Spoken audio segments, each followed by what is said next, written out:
Just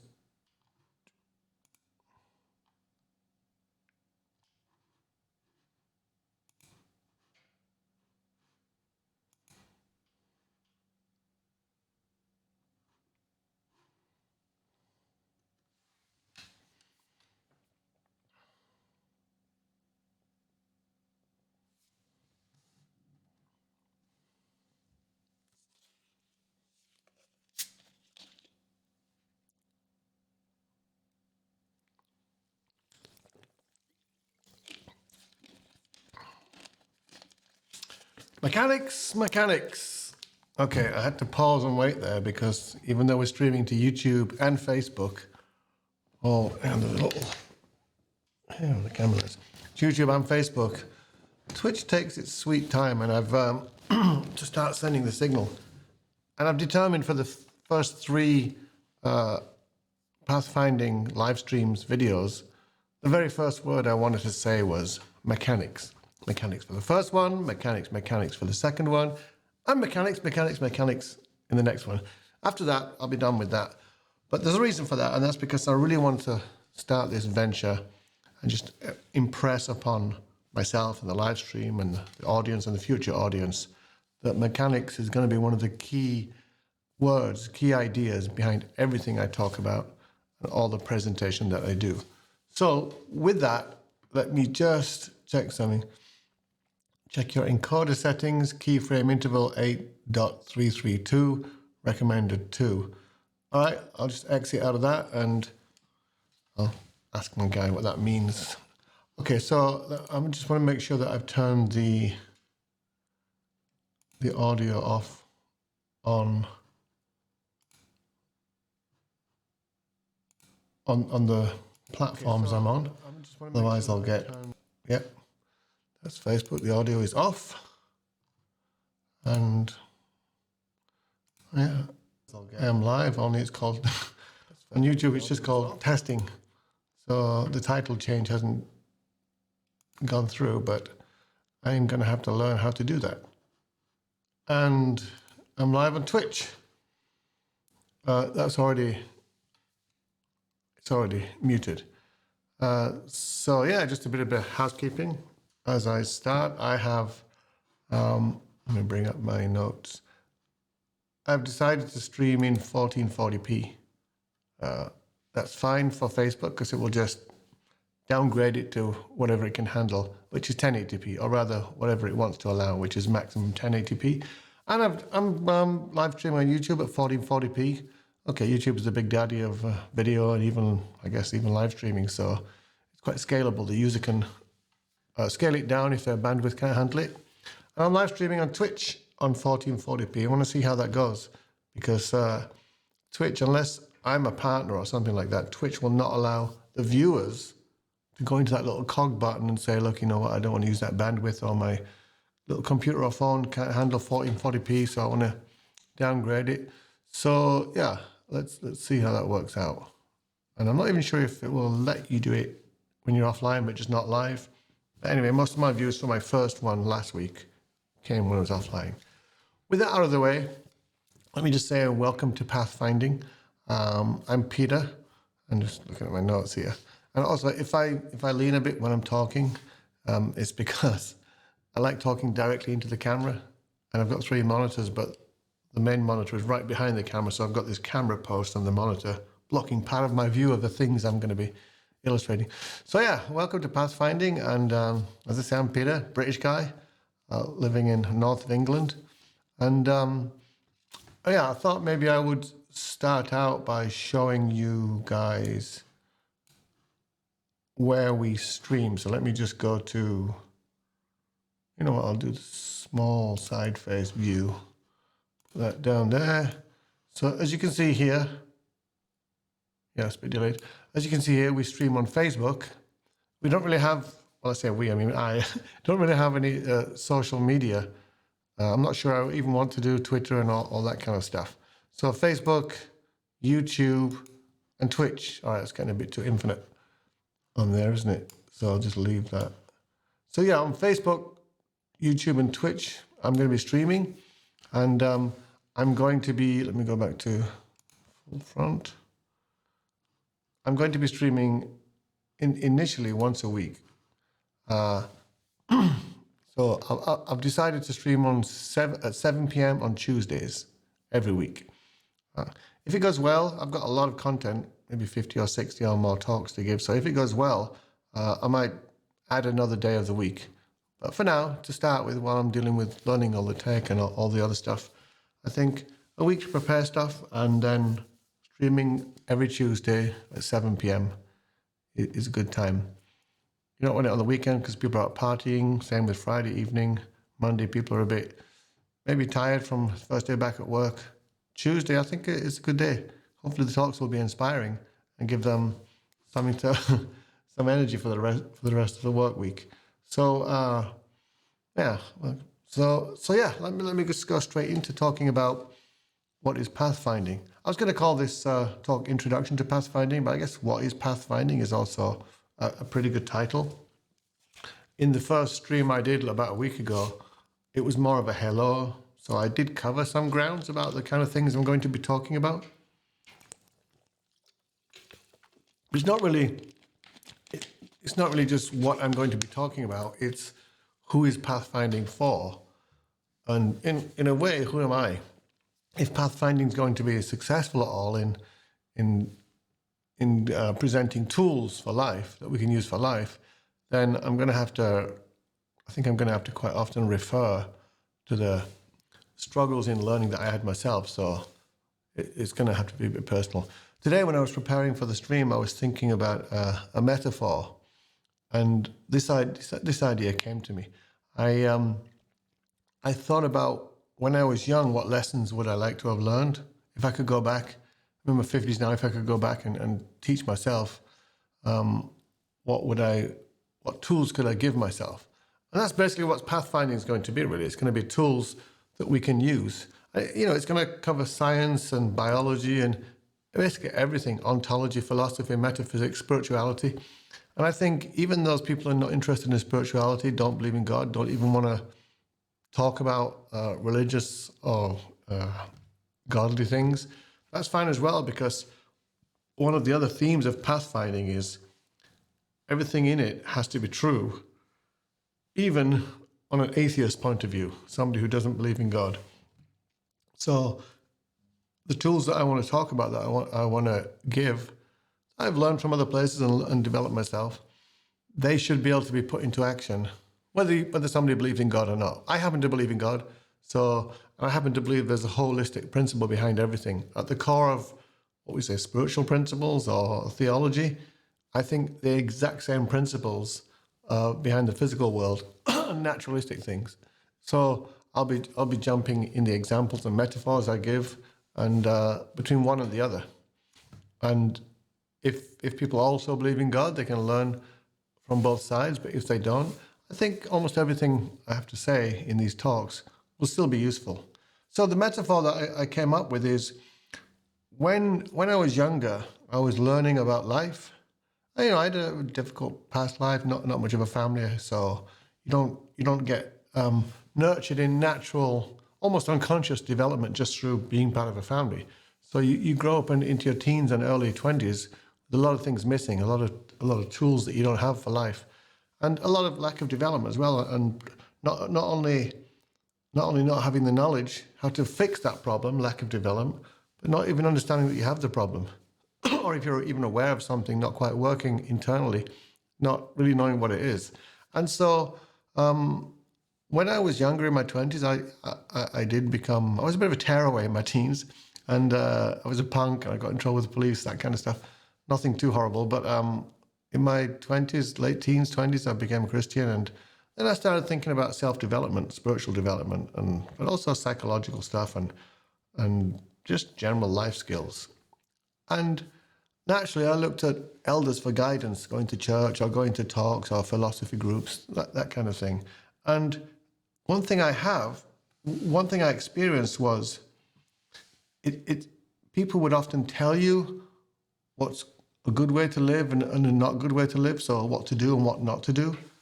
They would often tell you the ultimate destination that you really want, such as, well, if you're coming at it from a more Christian point of view, developing your spirit, developing your relationship with God, growing and maturing, and that kind of thing.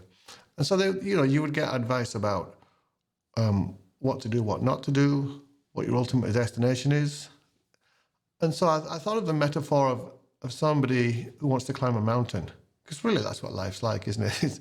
It's a hard climb, and it gets steeper the further you go up. So I thought about that, and I thought it was a little bit like when I was younger. It was a little bit like somebody coming and saying, well, what you need to do is get to the top of the mountain. And so that's like telling somebody what their goal is in life, and then saying to the person, here's what you should do and shouldn't do. You should go up, but you shouldn't go down. And that's it. So when you're young and people just tell you, be a good person and you should be perfect, you should love God, you should be pure, be innocent, do good things, don't do bad things. They're very general picture things. The advice is very, very generalistic, but there often isn't any practical, mechanical tools that they give you in understanding. In the same, if you were advising somebody, you have to climb that mountain and get to the top, and all you really told them was, make sure you're going up and not down, and your objective is to be at the top of the mountain, not the bottom of the mountain. If that person doesn't have climbing skills or climbing tools or even a map, then just those general direction advices aren't going to help that much. Let me just pause this chat for a while I think I have to just load the chat in Restream in case anybody wants to send a message. So really what pathfinding is about is it's some things I've picked up through a lot of wise people that I've come across in my life. And it's also, pathfinding is also things that I've read and learned, but also a lot of trial and error experience. I think that's called inductive wisdom. It's wisdom that you sort of absorb through trying this and that and seeing what works and what doesn't work. What I call inherited wisdom is more what you might learn from a Bible or from a psychology book or a self-help book or from some elders in your community or maybe your family or some wise teacher. So pathfinding is going to be a mix of all of them. And let me just change the view here. In fact, I'll give you a side view. So yeah, let me go past announcements. Sound like a church MC. So introduction to pathfinding. I'm supposed to make this one go out of the way so it doesn't distract you. So let me go over some of the themes and topics. One topic is going to be ontology, and that can be a bit of an intimidating word. And if I'm completely honest, I only really learned it some years ago. So see, now I can't see it because I've got this camera blocking my view. Let me just move it down. So yeah, I picked up this definitionary online, this dictionary definition online, and I liked it. So ontology is the branch of philosophy that studies concepts such as existence, being, becoming, and reality.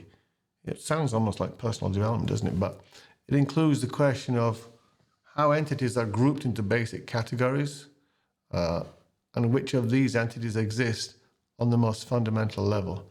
So really, ontology is about understanding the nature of reality and what it means to be human. From our point of view, it would be something like that. And really, from the very most fundamental things to human level things, mid-range things that we're interested in, to super high level things that we wonder about, such as life after death and do we have a spirit. So ontology really covers everything. It's understanding the nature of reality. So that's one aspect of what pathfinding will be talking about. And another one is, just simple physics, the absolute fundamentals of I wouldn't say fundamentals of our existence, because I don't think physics, chemistry, biology, science in general is.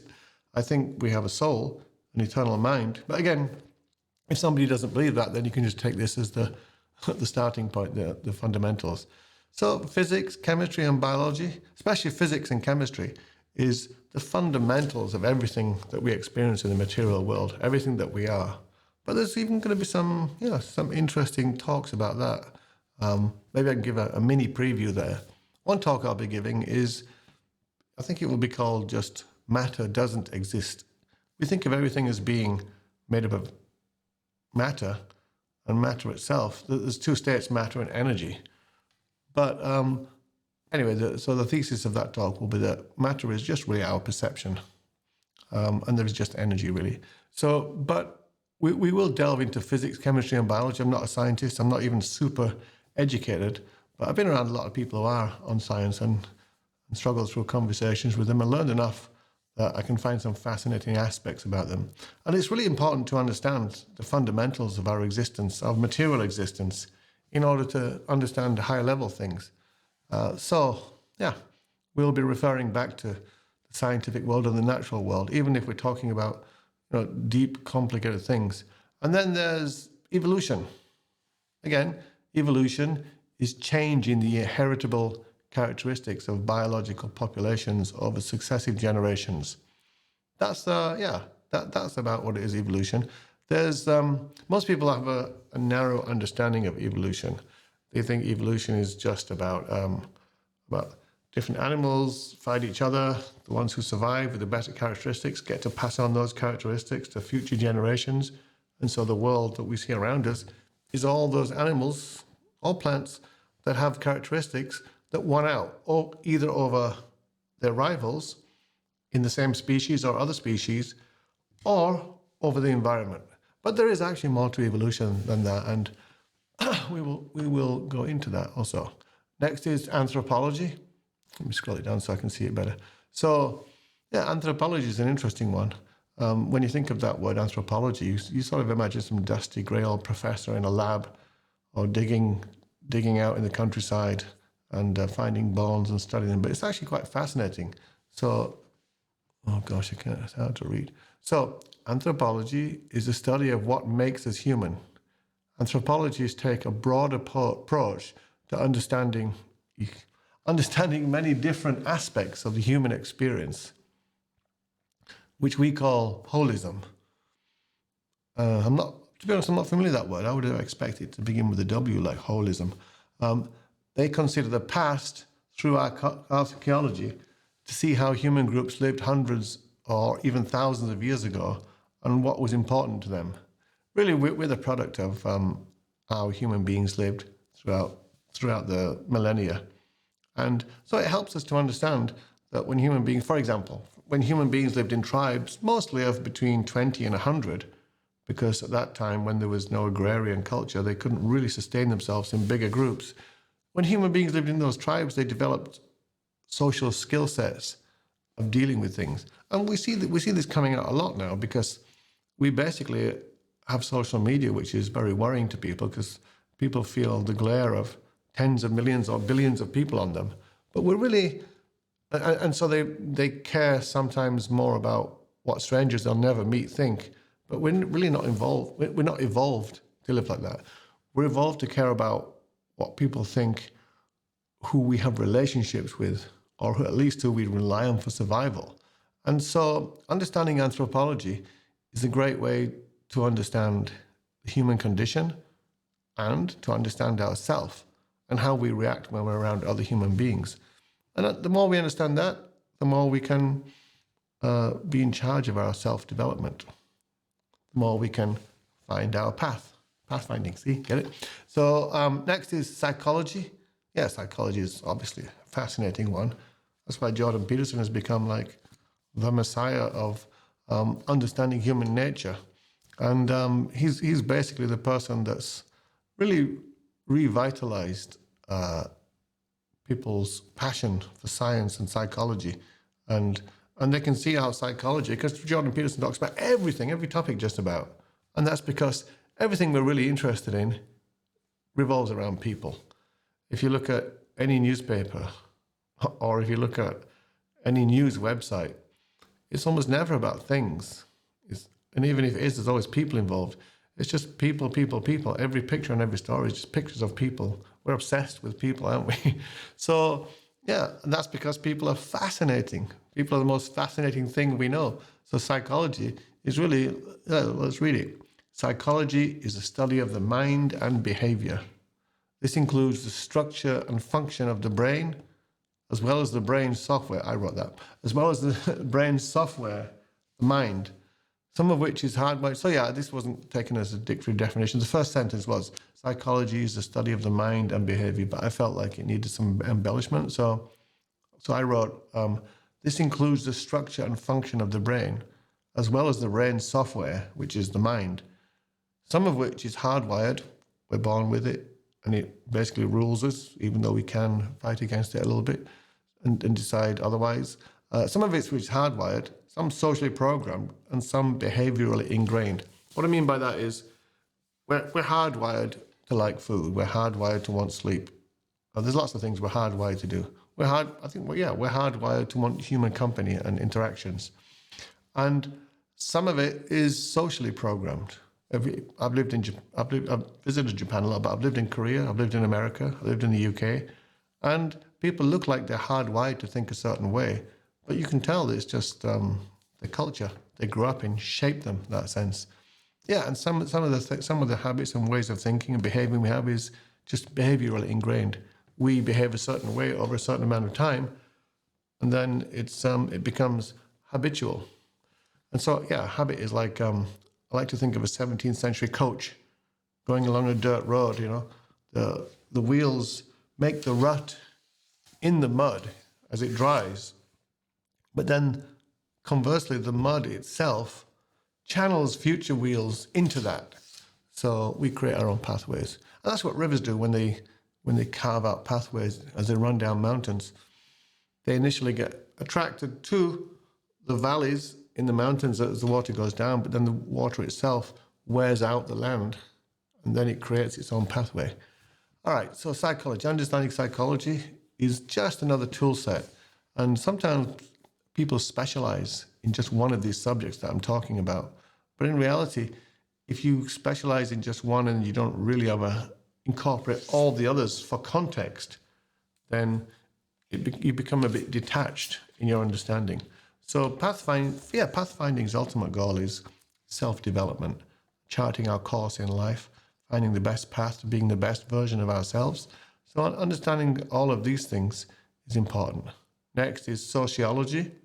So I guess you could say sociology is a bit like contemporary anthropology.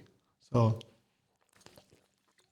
with anthropology, we look at how people lived all throughout human history to understand people in general, to understand why we are like we are today.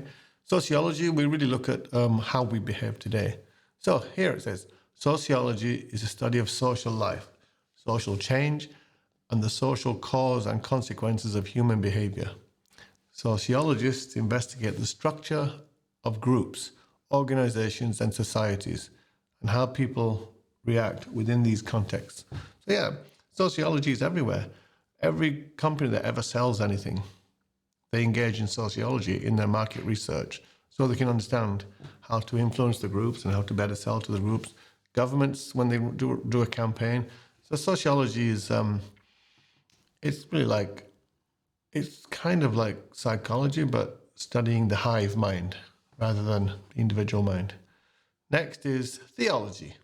So again, as I said, some people might be completely turned off by the idea of even investigating this kind of thing. But actually, again, if I can refer back to Jordan Peterson, as he has shown, he's not a theologian, he's not even really a religious person. I'm not sure, but I don't think yet he's a believer. He may be at some point in the future, he may not. But he's recognized that in religion, especially in Judeo-Christianity, in the Old Testament, that there's deep, deep wisdom to be found in there. Because these books and these religions and these theologies were shaped by tens of thousands of years of human history, with the wisest people coming together in each group to distill the wisdom that all these groups have found through trial and error, not through theoretical things. So even if you don't believe in God, theology is fascinating. It's not just a bunch of rules to tell people how to believe. It's really a system for living that's been tried and tested to see, does it work or does it improve people's lives? And so, yeah, we'll be looking at theology a lot and examining it because personally, I think there's some fascinating things. That's why Jordan Peterson's book on Genesis, sorry, not his book, his talks on Genesis were wildly popular. They actually did drive a lot of people who were maybe agnostic, maybe even atheists, to faith, and others that are not people of faith. It just fascinated them and it gave them lots of life lessons, and they recognized, yeah, there is something to be learned from that, even if I'm not a believer. And so, in a similar way, there's a lot of amazingly crazy, fascinating things, especially about metaphors and symbols in the Old Testament. Things like the flaming sword that the angel waved around to block Adam and Eve from the Garden of Eden, or the idea that Eve was made by God putting Adam to sleep and taking a rib out and somehow cloning a female version or making Eve. Things like that that on the surface seem a bit batty and crazy or just at least fanciful. But actually there's a way to understand them. And from my point of view, there's a way to understand them that show that you can find examples in the natural world, but it's metaphorical language. And so there's amazing, fascinating things to be extracted from those stories. So we'll be going into those.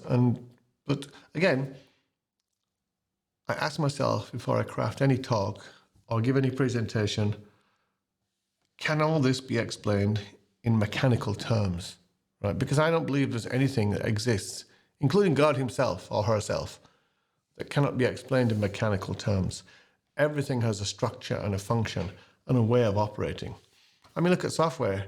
Software has structure, but it's not physical, right? But everything has principles by which it exists and ways in which it functions, and it has a purpose, and it fits in a greater whole. So for me, whether it's spiritual, whether it's physical, whether it's theological, whether it's just an aspect of science, or whether it's God himself or herself, there's a way to explain the mechanics. And so that's why I always say mechanics at the beginning, or at least the first three of these talks, because, yeah, everything should be explained in mechanics. Because when I was younger, especially in my 20s, going to church, the phrase I couldn't bear to hear was just believe. I mean, that's kind of like a cliche phrase that atheists think religious people tell each other all the time, but you don't hear it that often. But you do somehow, when you ask complicated questions, you do often come across, well, it's just a matter of faith. I can't bear that concept. I don't even buy into this idea that atheists characterize believers, that faith is just something where you just switch off your brain and just follow blindly like a lemming. That's completely not how faith works. And, for example, one of the Pathfinding talks will be going into the mechanics of faith, how it works. And so, where was I? Oh yeah, so I ask that every talk I give I have to be able to explain the talk, and I'm going to show you the topics in a moment.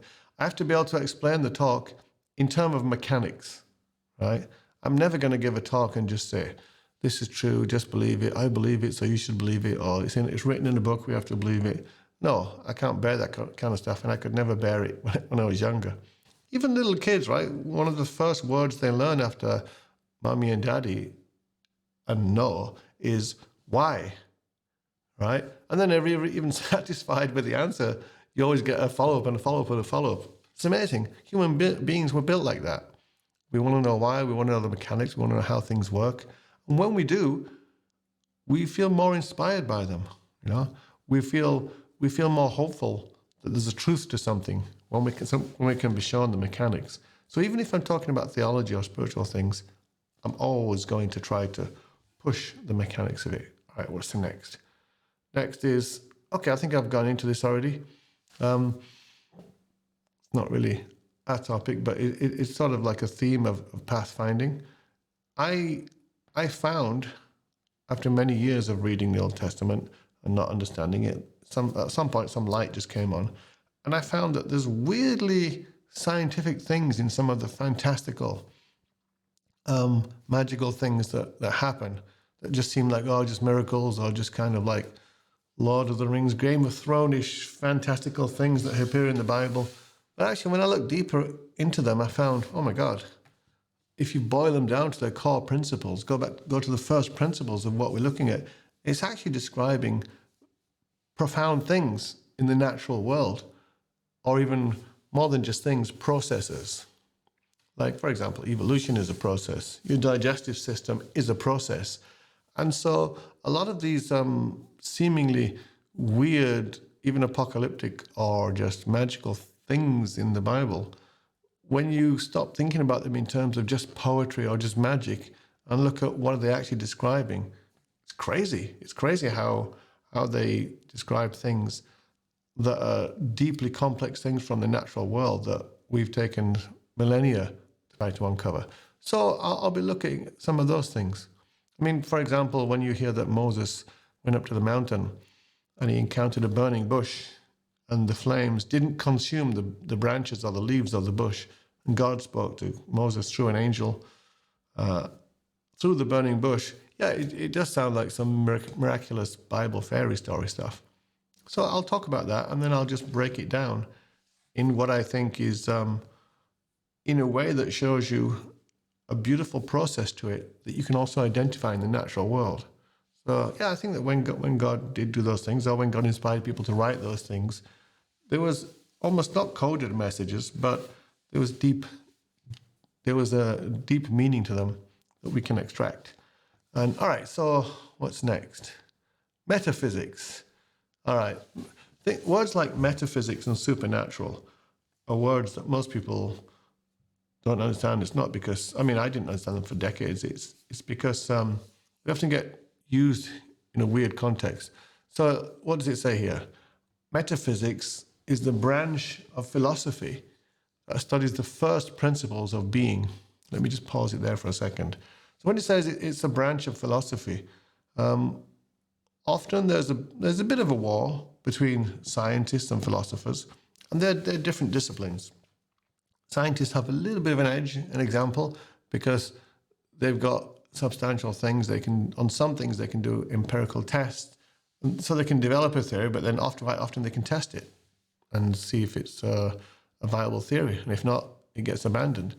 But there are a lot of things in science that can't be tested because the technology isn't there, or it's just we don't have the scale. It's too big a scale of the universe, or we're in the quantum realm where we don't really even have fully understanding. And so what scientists will do is they'll create a hypothesis or a theory, or sometimes a theory that's just not possible to be tested yet. And for example, somebody could create some outlandish scientific theory that if a sun is dying, would it be possible to regenerate the nuclear fuel within the sun somehow? Either, I don't know, bring it in from some kind of nebula cloud. Anyway, it's just a fantastical idea that you could develop a whole theory with all the math of it, but there's just no way human beings would be able to test that theory, not for maybe a million years when we have insane technology. And in philosophy, it's the same. Philosophers don't just sit by a fireside smoking a pipe and just wishful thinking. Philosophers use logic, and it's an extremely strict discipline. And yeah, it's the world of thought, but there are rule sets, and based on what we know, and they have to refer to science, and they have to refer to the biology and the human being and anthropology and all those things. And so with philosophy, of course, somebody could just create some fanciful idea. Let me just switch to this one. Somebody could create some like fanciful idea. Let me go to face for a minute. But in reality, philosophy is a kind of not a science, but a kind of a science, and so we can chart our course in life with philosophy almost as much as we can with science. And so metaphysics is the branch of philosophy, and it's really the branch that studies as it says, the first principles of being, identity, change, space, and time. Dwelling on what the nature of time is as much a philosophical endeavor as a scientific one. Nature of time, causality. Causality would be, where did the universe came from? Most scientists think it had a beginning. It wasn't just always there.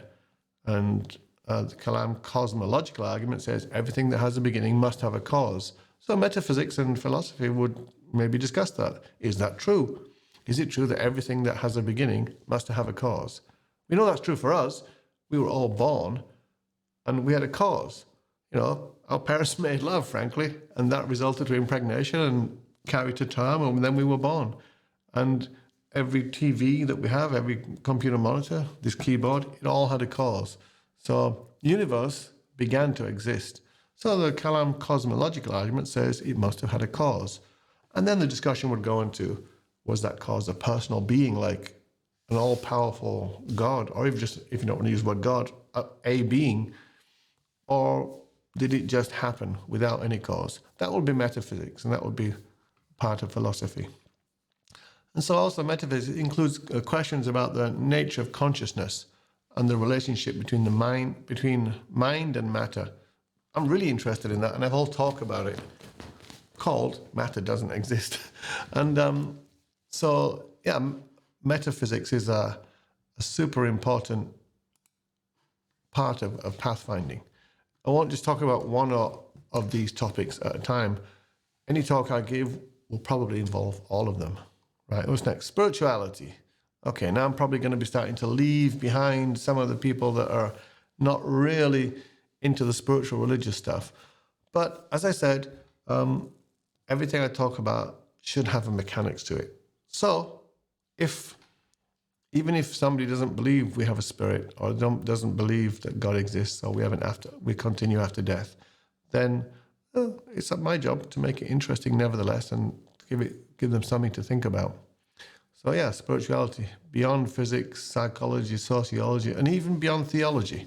So spirituality, it's a bit of a nebulous term, but it's really going to be focusing on the deep, deep down eternal us, the aspect of our nature that we think is eternal and continues on after our body dies. And I don't mean we float off and become part of a universal big gas cloud of spirits and we have no identity. No, we have as much focus and identity as ourselves. And so, yeah, I'll be talking about different groups and people's views of that. All right. And then, yeah, the nature of God. So I've written here, who and what is God? And by what laws and principles does God exist? I think the word here is aseity, God's aseity. There's a whole philosophical discipline that studies God's aseity, and aseity means by what method does God maintain his existence? How is it that God, if he exists, is eternal and doesn't have an expiry date like we do physically? So by what principles does God exist? Why did God create the universe? And especially, why did God create us human beings? And what does God want? So I find those questions really fascinating and exciting to dwell on. And whenever I give a talk about all these subjects, I'll be talking about other people's views, other faith traditions' views, even atheists' views, the different views I've come across. So in my journey, I would have gone through, like not believing in God, to starting to believe in God, to joining a church maybe, adopting some of those things which I agreed with, to moving on to another group, and then finally where I am now. So that'll be, super interesting talk. And then, didn't really feel like I needed to make any notes on this, just the purpose of life. Because now we're really getting down to it. It's why do we exist? What is our purpose? Human beings do not like it if they don't feel they have a purpose, something to work towards. And interestingly, we don't like it if we don't feel there isn't something greater than ourselves, which is kind of a humility, isn't it? That we love the idea that we're working, especially with others, towards some end which is bigger than ourselves.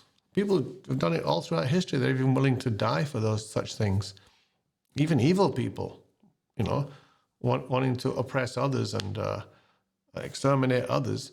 Sometimes even they believed in something which they felt was bigger than themselves, and they cared about it so much they're willing to die for it, which is kind of insane. But people will die for their friends or their family, or to protect their society, or to build a better society, even to go into space and explore space. Human beings love that. But we also have we need to learn to take care of ourselves. We need to learn what is our individual purpose, not just what is the whole purpose. And then what is the interaction? Where do we fit in that? So the purpose of life, even though I didn't really make any notes about that because the topic's just so big, everything we talk about, all those other topics, they all really start to zero in on this because that's, and then self-development. What is that? Oh yeah, let me just, oh, it must have a hyphen. So self-development. Again, we're coming back to mechanics. Everything I've talked about so far, all these different topics, let me just go back to full screen. All those, or maybe this one, all those topics I've talked about so far, they should all come together like roots of a tree, right? They all start out different strands and separate, but then they all converge and all come together, and then you get the whole tree. So they should all come together and not just be individual interesting topics, but they should also help. Just like, your body has all the different parts, the heart and the lungs and the legs and the vascular system, the nervous system. It all comes together. They're all so different from each other, but it all comes together to make a beautiful whole that really has what's the word I'm looking for? It has a oneness, and it all makes sense. And so all these topics, they could be studied, and we could discuss them just for their own sake. But there has to be, for me, always a mechanical purpose, not just interested in them for their own sake. There has to be a mechanical purpose. So, and yeah, that all leads to self-development. And again, I believe there'll be useful tools in these talks that people who don't believe in God can put into action in their life and get benefit, and those that do believe in God. And the reason for that is because if they have no interest in spiritual development, relationship with God, and development of themselves in preparation for eternity, but they just want to develop themselves so they can get the best out of their life on earth, that's fine too. And the reason why I think it will still work is because, as I said, I believe that everything is based on the core principles. If you boil everything down, there's the root core principles, the first principles. So if I want to talk about God or my spirit or afterlife, how afterlife works, what's the science in the next world, or I want to talk about how trees grow or how chemicals work, all of them are based on the same core principles. So the things we talk about can be put into use whether you believe in the afterlife or not. And actually, Pathfinding is not actually a religious, spiritual, outreach type focused, themed live stream, videos, talks. It's really about personal self-development and finding the tools for understanding ourselves. So my objective is not to get people to believe in God at all. Obviously, I'm happy if that happens, but if people find something useful in what I'm going to be talking about, but they don't believe in God, then I'm happy about that too. And so this is not, it's not going to be, it's not a churchy live stream. It's not a live stream for the purpose of evangelizing a religion or anything like that. For me, God is just a reality as much as this table is a reality or atoms are a reality. I don't really see a separation or a difference. And so I just talk about them all interchangeably. But some viewers may just have no interest in that side. But I feel that's okay because there should be a lot of interesting things that I can impart. It sounds a bit pompous, that word, doesn't it, impart? So I think that for that reason, I don't really want to come to these topics from a religious point of view. I want to come to them like a scientist or a philosopher, but one who happens to also believe in God and factor spiritual things in. And again, the word spiritual just sounds so flighty. But for me, if I do talk about anything that you could call spiritual, I'll always do it in a scientific way, with huge numbers of references to the natural world and how this functions and that functions. And so, yeah, there's a talk I'm going to give. Well, you see, I'm sure the topic's called Designated Energy and Fostering Energy. It's about how, well, I'll save that. But the point is, even if I do talk about spiritual things, I'll most often be using scientific metaphors and scientific examples to make my points. And also, the opposite is true. If I talk about some scientific things or things in the natural world, I might refer to something in the Bible that operates on a similar principle. I think it's easier to do it than to explain it. So you have to tune into the next few episodes. Especially, in fact, the next 2 or 3 live streams will be just that. It'll be a nice blend between the natural world and things in the Bible that seem flighty and magical, but are actually just expressions of core universal scientific principles in the natural world. All right, what else? All right, so that's I put lots of spaces between them. So let's just recap, shall we? I'll zoom past them without talking about them. So we'll be discussing ontology, physics, chemistry, biology, so science, evolution, anthropology, psychology, sociology, theology, science found in biblical symbols, metaphysics, spirituality, nature of God, purpose of life, self-development. So what's interesting about this list and the way I've arranged it, let me just bring these back, bring it on back to you, bring these back up like this, all right? So this list is actually upside down, but that's the way Word docs go, because, so let me just, give me a second. So what I mean by this list being upside down is that when you build something, you start with the foundations, right? And then you do the basics of the foundations, and then you move upwards from there. But if you list the beginning requirements for something on a document like this, you start at the top, and the document works its way down. So it's like an upside down building in a sense. So the ultimate goal, the ultimate thing we care about is, what is our purpose of life, and how do we enact self-development that's beneficial for us? And so for me, ontology is the foundational stuff, the basic nature of reality. And then on top of that, you've got something a bit more substantial, which is physics and biology and chemistry. And then based on that, we get simple creatures coming about, like small animals and stuff. And then the next topic would be evolution, right? According to that idea, if we're getting more complex and going up. And then after creatures have evolved, especially with humans, we have anthropology. I suppose anthropology could mean study of animals as well. I don't know if there's a different word they use when they're referring to animals, or if it's just for humans, but anthropology of animals. So, after evolution is done, the next level on top of that is anthropology. And then the next level on top of that is the psychology. In a way, they're a bit interchangeable, because you could say that the whole anthropology is dictated by the psychology. But I think they work in tandem, they influence each other. And then, of course, there's sociology, which is a result of anthropology and psychology. And then after you have that, you have all the natural world and all the human beings and the way we behave and the way we're structured psychologically. The idea of pathfinding is that we have a soul. So theology addresses that, because there's more than just life, physical life.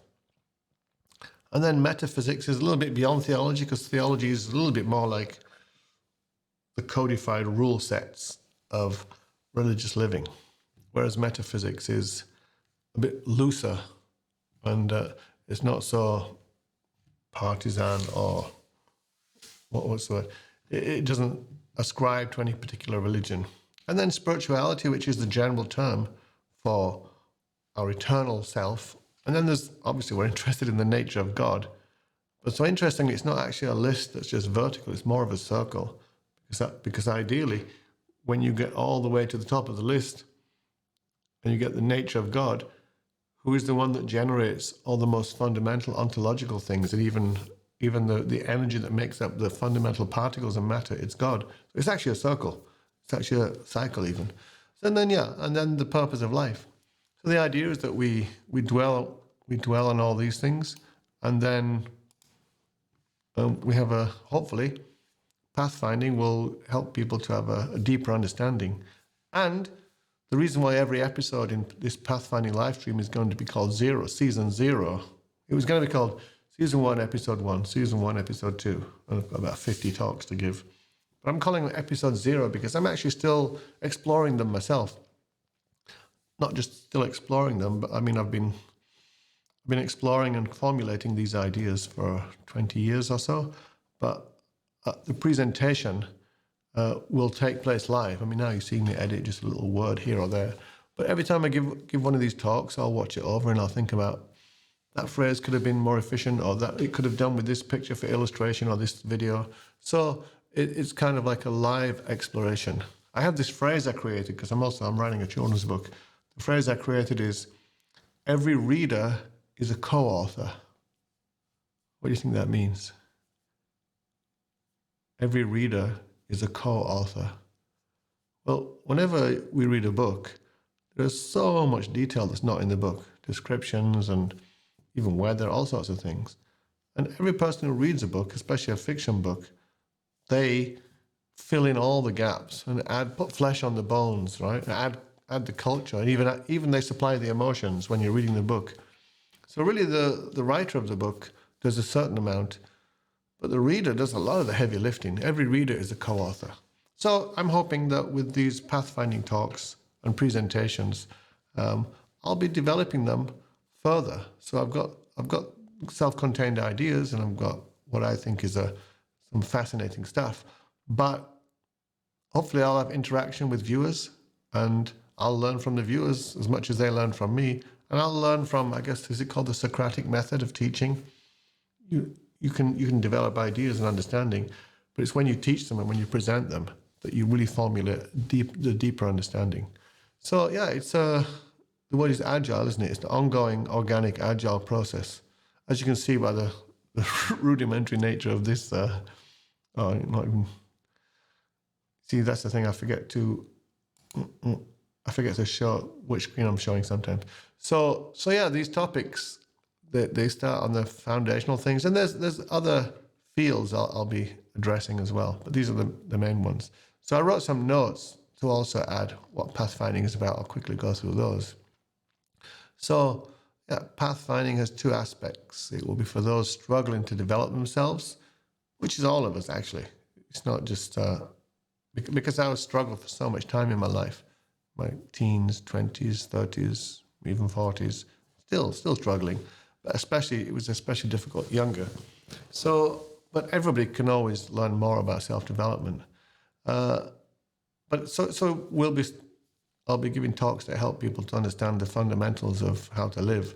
But also I'll be talking about some super high philosophical ideas.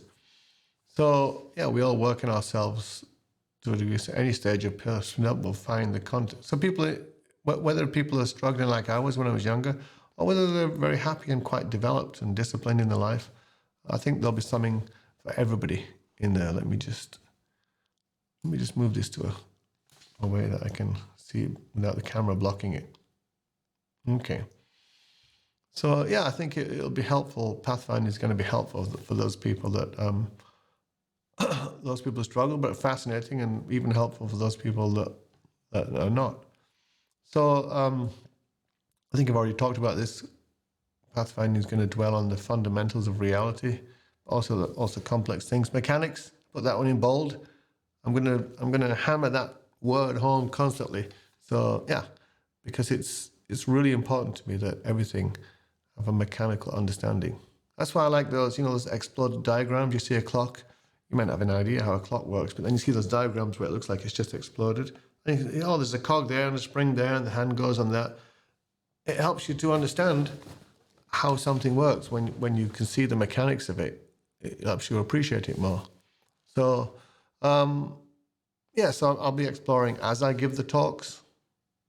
So it's not just a sage on a mountain handing wisdom down.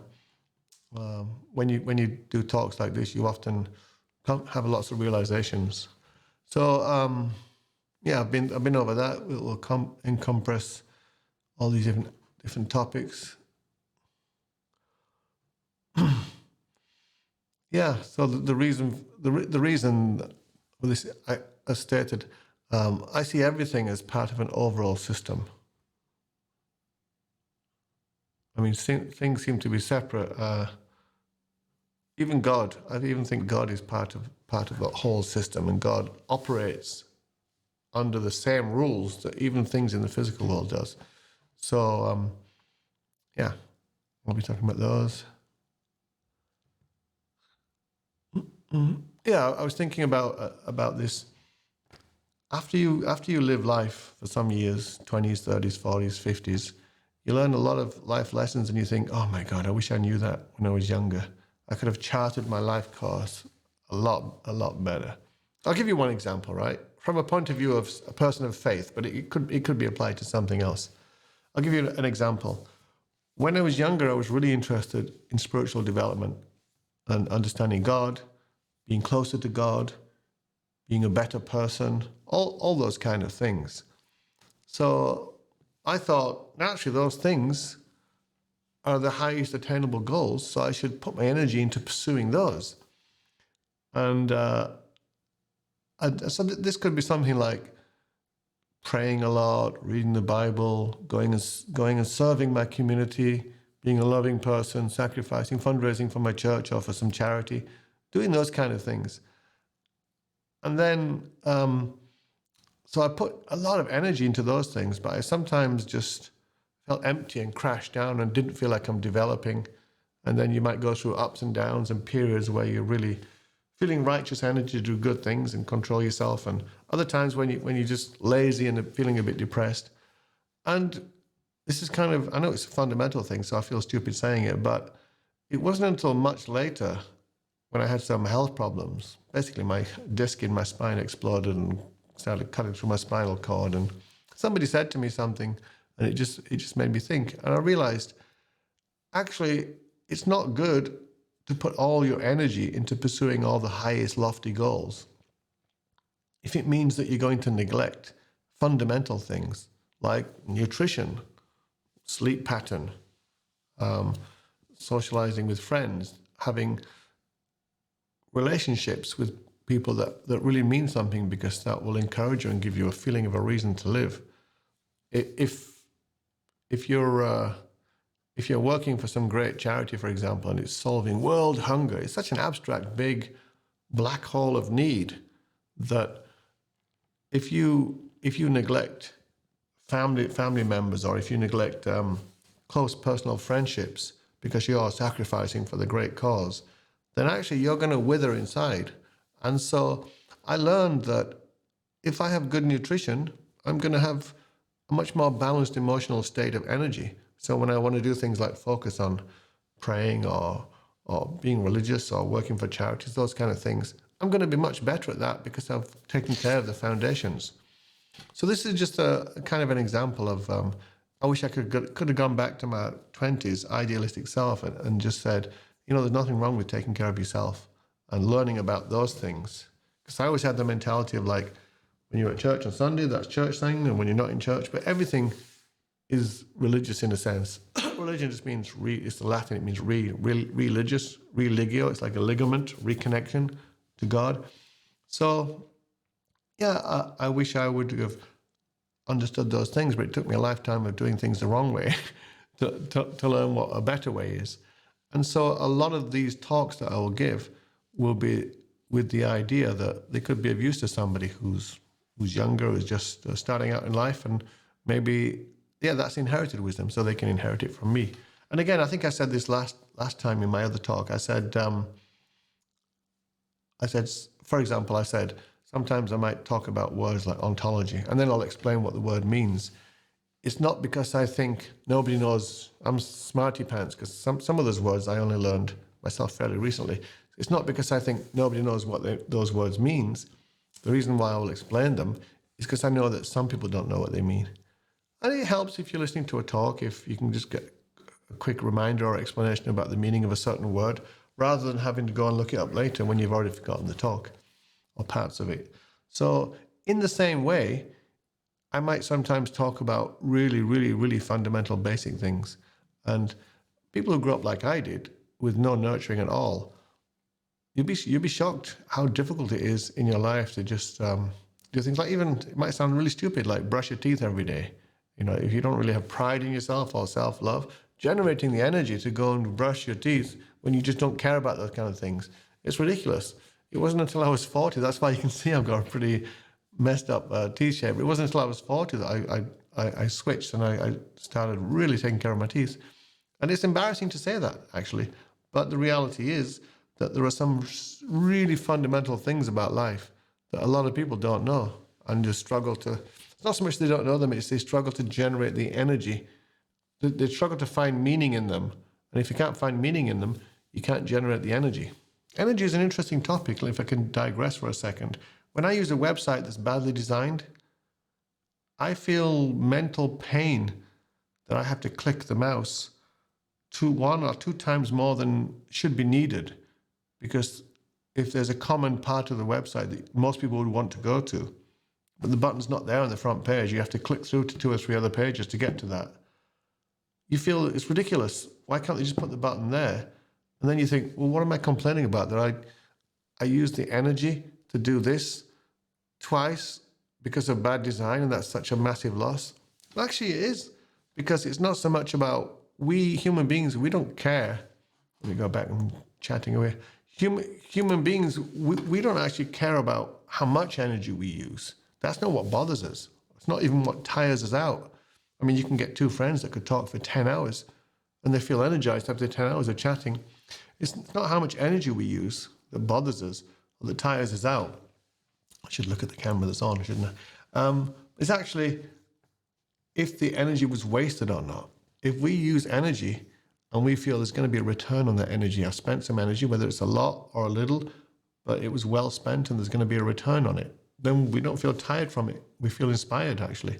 So when we use a website where it's just a little badly designed, so it makes us click around to find what we want, we feel irritated. Now I've gone ahead giving a digression of a digression and I've lost my point. That's why I need people in the chat to tell me, oh, this is what you were talking about. So I was really talking about generating energy for things. And, you know, if people are not nurtured in their youth, you'd be surprised they can't find meaning in lots of things. They can't find meaning in keeping their clothes tidy or clean or brushing their teeth or getting up and going to work. Like for me, when I was younger, just having a job had no meaning to me because I just felt like I've got to get up early and go and work in this company for 8 hours every day, and I'm exhausted. I come home, and all I'm doing is waiting to go back to work, and all I make is enough money to sustain myself so I can keep that process. So if people don't find meaning in something, then it's hard for them to find a purpose in life or generate energy to live and to grow. And so sometimes I will talk about things that are really basic things.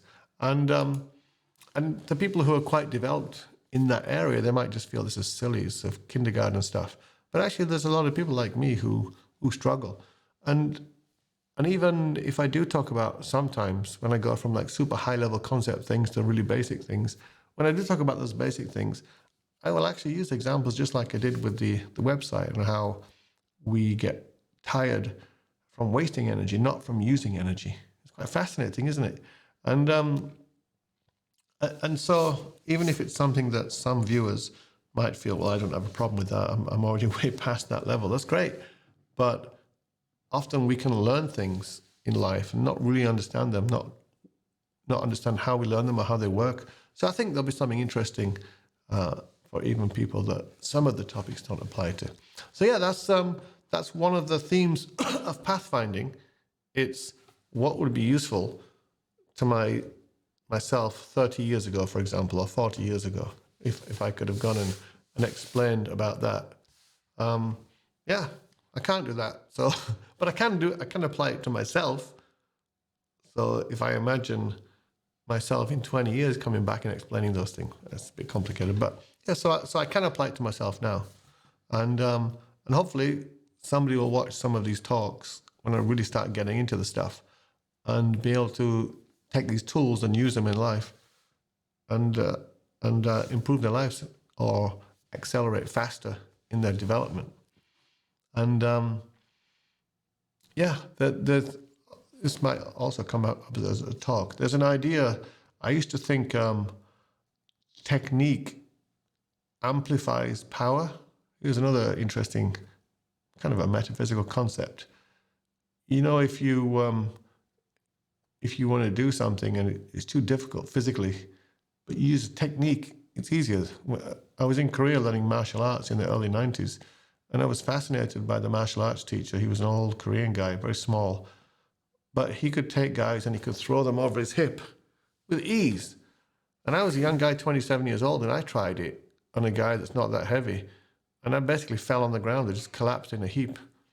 And I thought, well, how do these guys do this? It looks effortless. They don't even seem to be using that much physical power. How is it possible? And then people would say, oh, well, they've got great technique. And so I learned with many things in life, it's like that. Like you want to get a lid off a jar and it just won't come off. You put a wet cloth over it to get more purchase. Or for old people, they have these things that look like big ratchets or spanners where they put them over the lids and get better torque. So I thought, yeah, that's the principle, that technique magnifies power. And then I switched it to amplifies power. But then I realized both of those are actually incorrect. Technique does not magnify power. Technique does not amplify power, because you can't just magically add more power to something. So how does it work then? What is the principle behind that? You see, we use it every day in lots of situations. The actual principle, because if you think about it, if somebody has a microphone and a speaker, they're speaking and they use technique. Well, technology is the same root word, technique, technology. They're speaking into the microphone and their voice is now 10 times louder, right? So we applied technology or a technique and we increased their voice. So the technique or technology amplified their voice. But actually it didn't, because what the technology did was it fused your voice, electrical energy, to amplify your voice. So they had to introduce more power. So you produce a certain amount of power from your speaking volume, but they had to add power to it from an external source. So it gives the illusion that technique or technology is amplifying your voice, but it's actually not. It's just enabling your voice to be amplified by the power. The electricity power takes the shape of your voice or the sound waves. So if technique doesn't amplify power or magnify power, what is the correct phrase to describe that principle?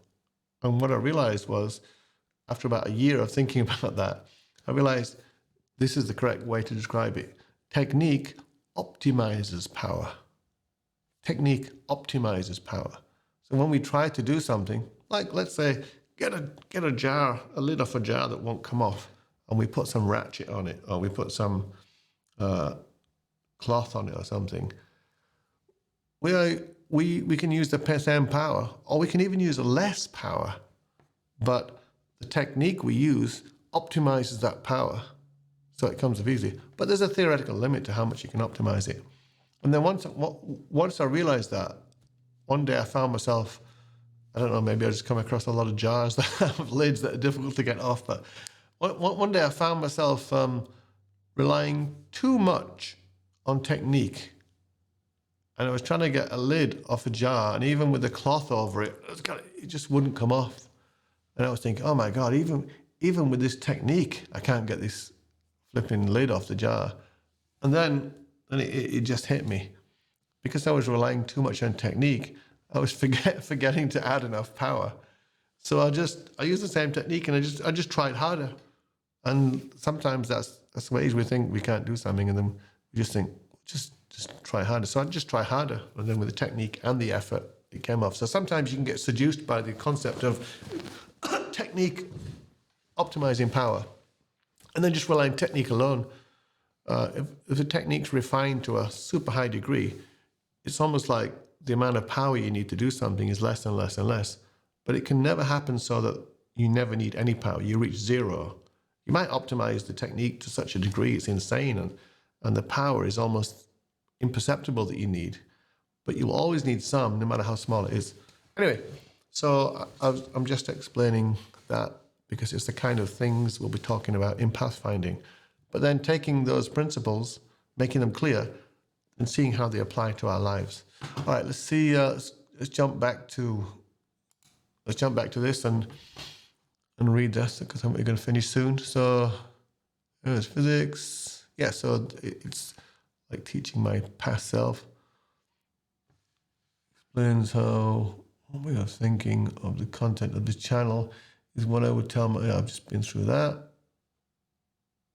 Yeah, and so sometimes another thing is that when I was growing up, I would often hear what I call felonious wisdom. That sounds weird, that phrase, felonious. So I would hear wisdom or advice from people that's just nonsense.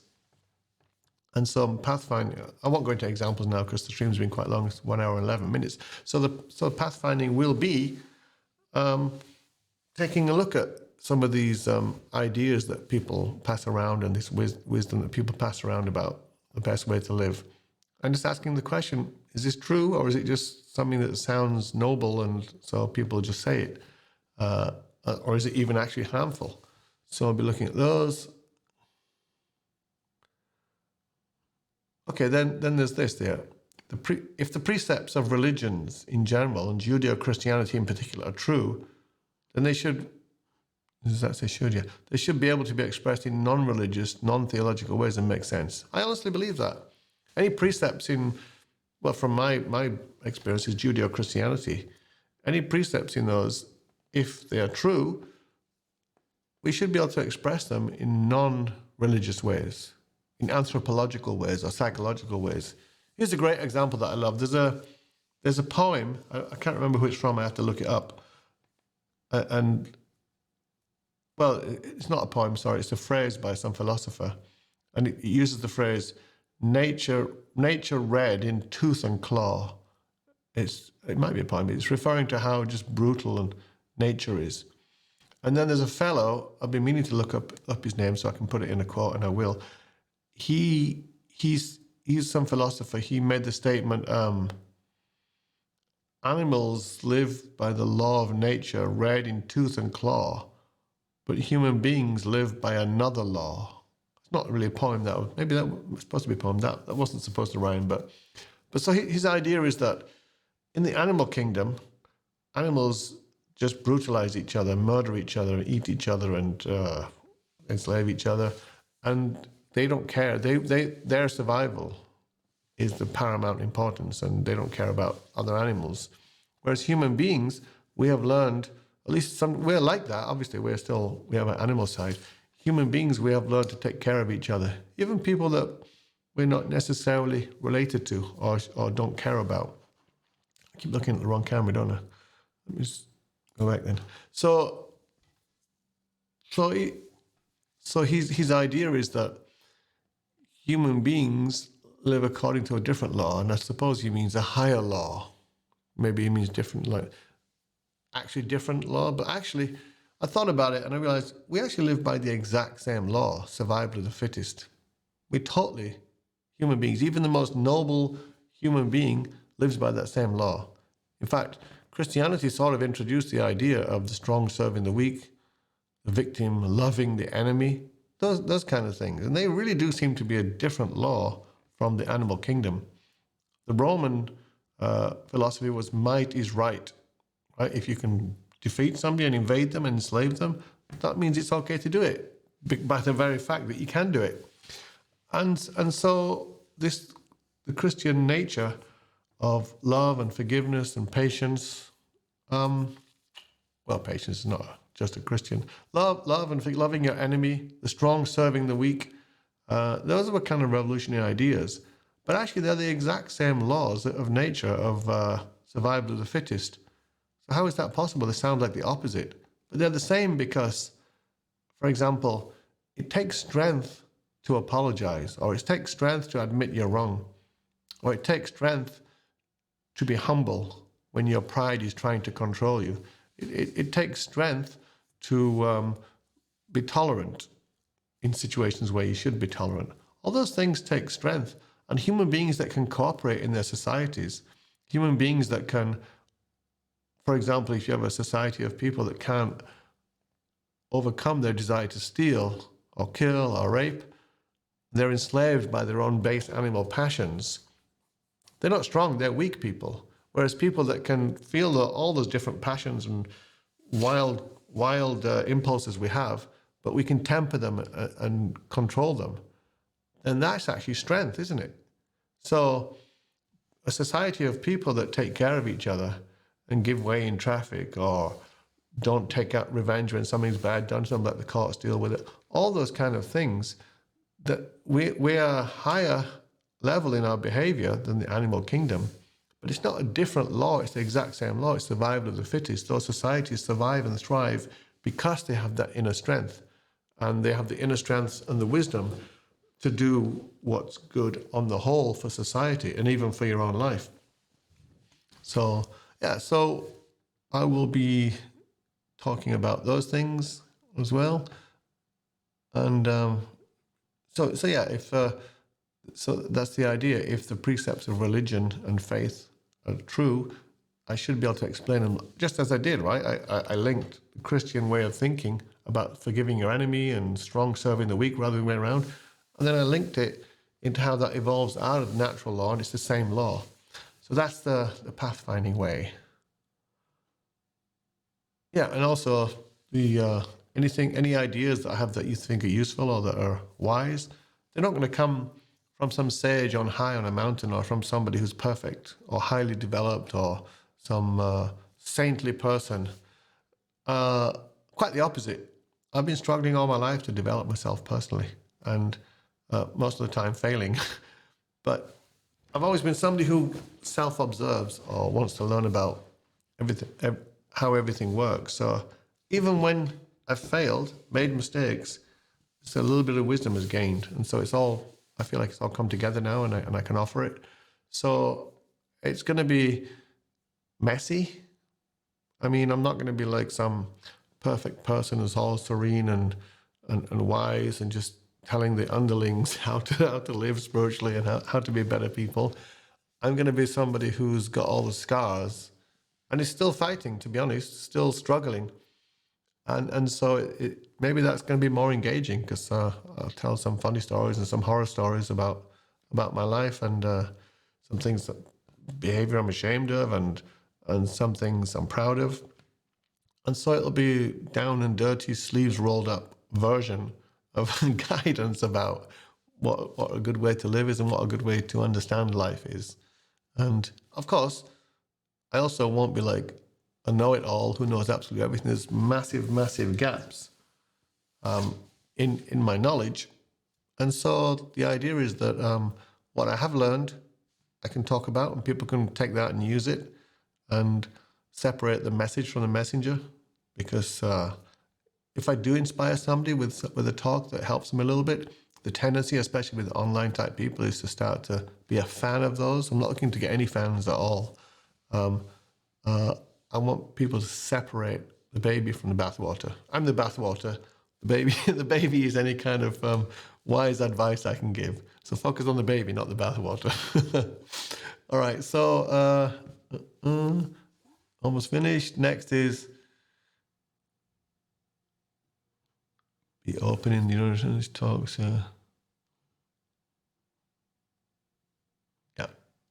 Okay, so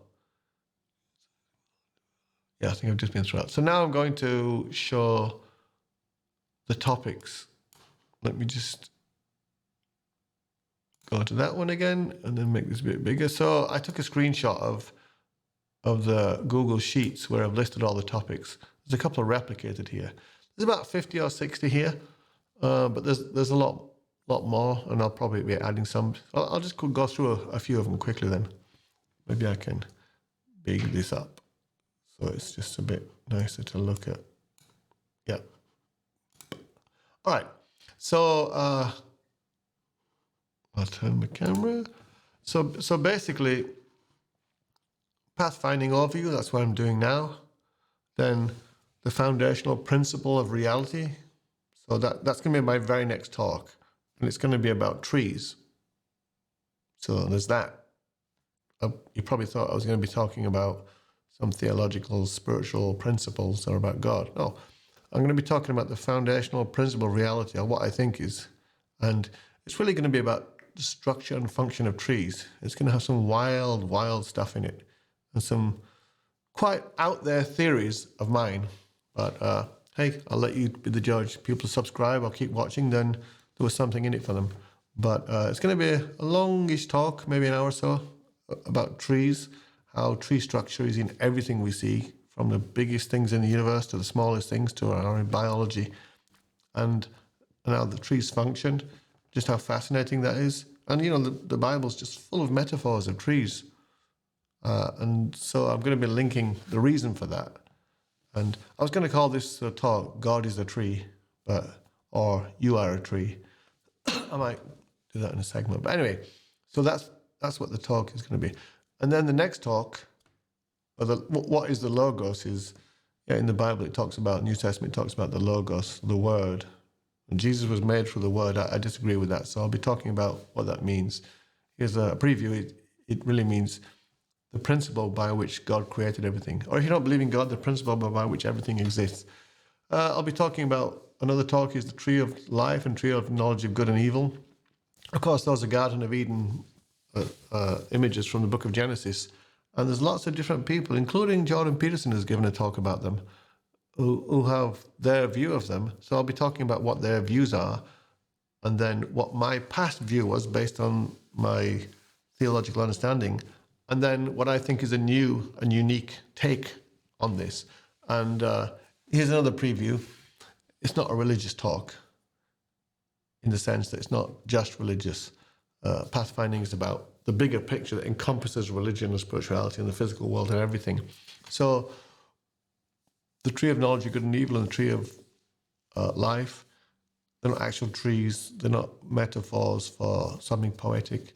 They're actually deep, deep principles that relate to the foundations of reality. So it's really profound. So we're starting out with a magical story in Genesis, but I'm quickly going on to natural science and those kind of things. Straight lines and curves. I don't even know if that title would mean anything to people if I didn't explain it. The era preview is, we see, when I was growing up, I would often see that human beings tend to build everything. We're obsessed with straight lines, cities, buildings, roads, boxes, monitors. Almost everything on this desk is square or got straight lines on it, right? And we're very good at it too. Whereas nature, everything's all swirly and curvy. And then you even see people in movies or books talk about how it's unnatural that we make everything straight lines and we're a blight on the landscape, or there's a movie called The Human Stain. And there's this idea that somehow human beings are outside of what is nature and we impose unnatural shapes and structures on everything. And so that comes under the topic of those things which are commonly thought by many people, that I'll be exploding those myths.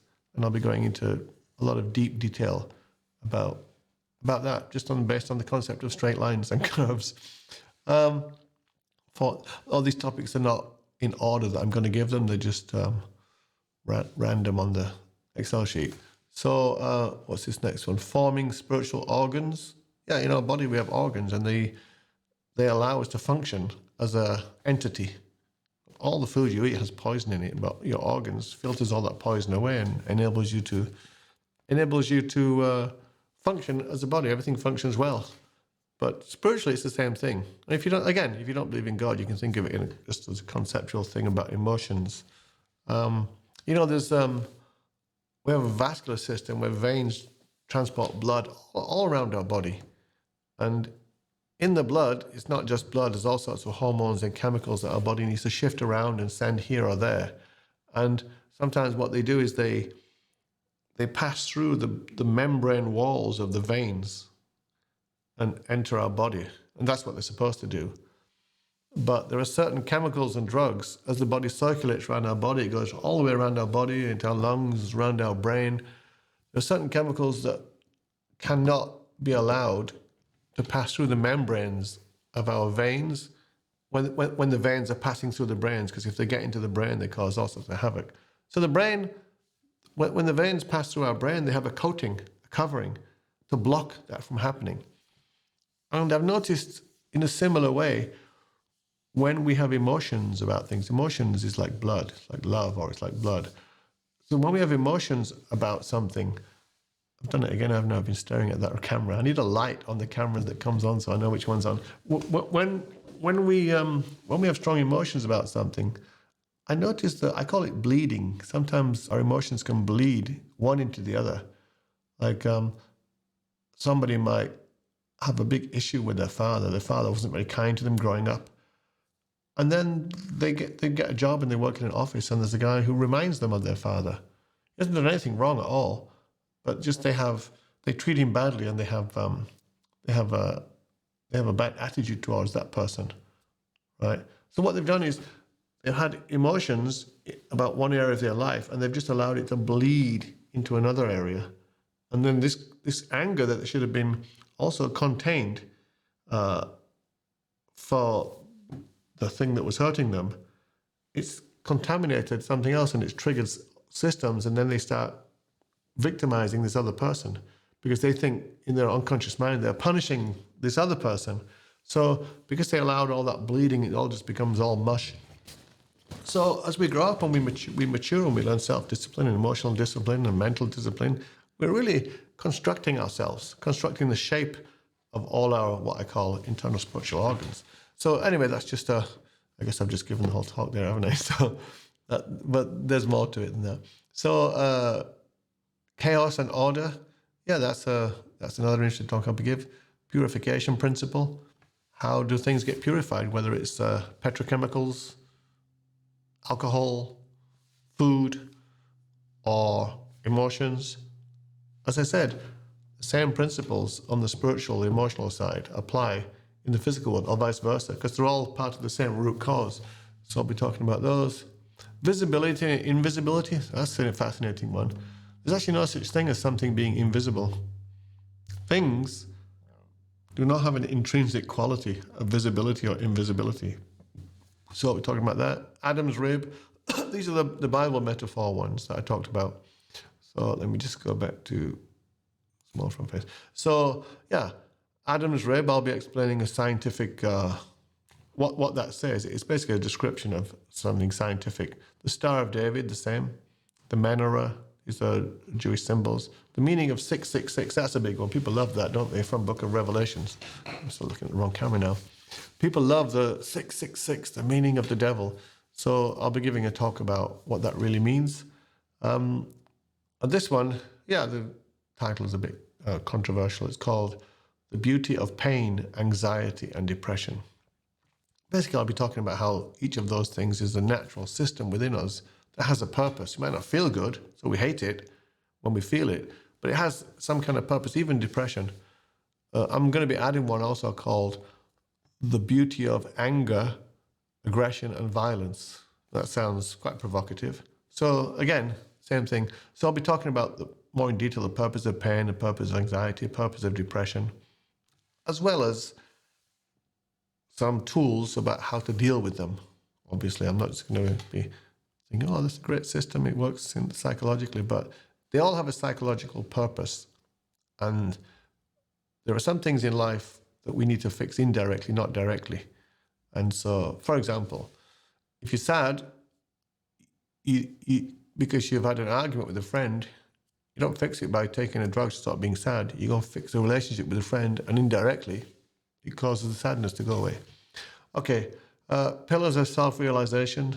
This is a big one. This is basically, I was calling it life manifesto, but it sounds too political. It's kind of like all of these things I've been talking about in one sort of condensed booklet where we can address each of them to affect our lives, to build ourselves up. Relationship between emotional, intellect, and will, I guess that speaks for itself. Fostering energy and designated energy, I've talked about that a little bit. How to generate willpower. Yeah, in my life, growing up, that's my biggest problem. No problem generating emotion or thoughts, ideas, but willpower was always, and still, to be honest, still, I really struggle with willpower. And it's a lot better now because now I feel like I understand willpower. And willpower, it turns out, is not what we thought it was. And so, yeah, that's in the realm of psychology, but I'll be talking about that. Let me move this over a little bit. And the other talks will be, and again, they're not going to be given in the order you see here. Stop jumping up and down. Right. Distinguishing between packaging and content. You know, when we buy a product, the packaging is only useful, or if you buy a chocolate bar, for example, the wrapping on the chocolate bar is valuable and useful. But the instant you take it off, it becomes garbage. It changes its metaphysical state, in a sense. But in life, I noticed there are sometimes things in life which we think is content, but it's really packaging. In a sense that, like the booster on a spaceship, it's not really, it's there just to get the spaceship into orbit, but once it's in orbit, it becomes a burden, a drag. And so in life, there are sometimes times when we think a certain aspect of life is integral to our life and important to the core of us, but it's actually just packaging. So I'll be talking about that. Real worlds and imaginary worlds. So maybe that's a version of the talk I'm going to be giving that's called Magic, Illusion, and Reality. Although I was going to call it Magic, Illusion, Reality, and Real Magic. So, you know, there are a lot of things that we have magical thinking about that we think are real, but actually just illusions. And the real is something, somehow if we strip away the sense of magic about it, even though the magic part is not real, it can be depressing just to think, just look at the dry real world.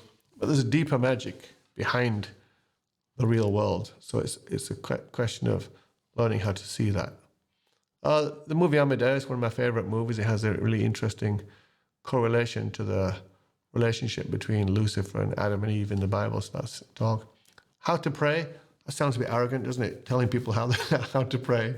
I'm the big expert. I know God. I'm going to tell you how to pray to God. But to be honest with you, since I became a person of faith in my late teens, I would say it took me 20 years. Yeah, about 20 years before I could even start to pray properly. Before that, it was just like theatrics. Heavenly Father. And yeah, it was just, does God want me to say this word? Do I have to talk about this? But really understanding myself and developing a relationship with God then, and thinking scientifically about, well, what is prayer? And again, let me just use that word, mechanically. I needed to know mechanically what's the purpose of prayer. How does it work? What does it do? So, yeah, after 20 years of struggling with that and then learning how to pray, I think I can possibly find a way to talk about that without coming across as being completely arrogant. So hopefully that'll help people as well. Good and evil. Yeah, there's some fascinating things to discuss.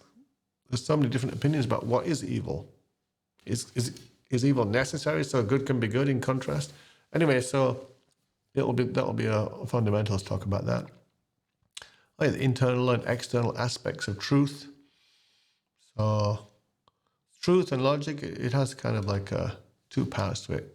So the aseity of God and humans, yeah, this will be a logical, philosophical meditation on how it is that God exists for eternity and humans essentially will. What is God? Yes, that'll be an interesting talk about the nature of God. What kind of being is God? How to talk to God, I guess that's a bit different. I've got some notes on it. It's slightly different from the prayer one, but I'll probably fuse those two in the talks. The ultimate evolution and growth of human beings. So we're on a journey, right? We're evolving, and we've now reached a point where the environment doesn't really dictate human beings' evolution because we control the environment. So we can decide what the environment is, and so indirectly decide what we will evolve to be. But internally, spiritually as well, there's an ultimate goal to our evolution.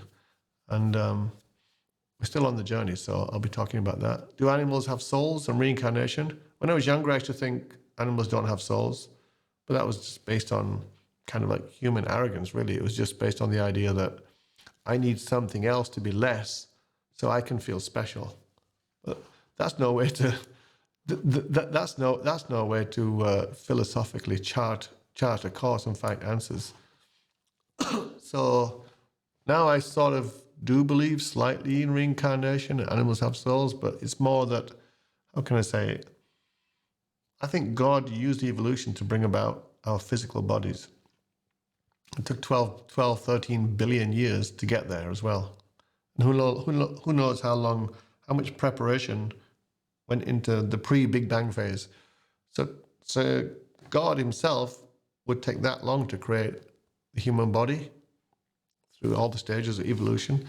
But then when a baby's born, just snaps the soul into existence like that. The human body is just a temporary thing that just lives for 50 to 100 years. But it still took God 14 billion years to bring it about. But we think that then creating an eternal soul would just like that. No, I don't think so. I'm starting to lean towards the idea, and this comes in the realm of hypothesis, which is not even a theory, it's an idea. I'm starting to lean towards the idea that God started to incubate the raw material of our souls in animals of lower and lower degrees. And as all animals evolved, before human beings even came up on the scene about 6 million years ago, as all animals evolved, some aspect of them had an eternal aspect, a spiritual aspect.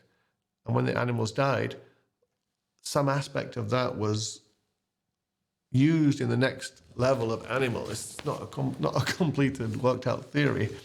And that God evolved our souls at the same rate and same time frame as he evolved our bodies. And when we're born as human babies, that's when real consciousness started to begin.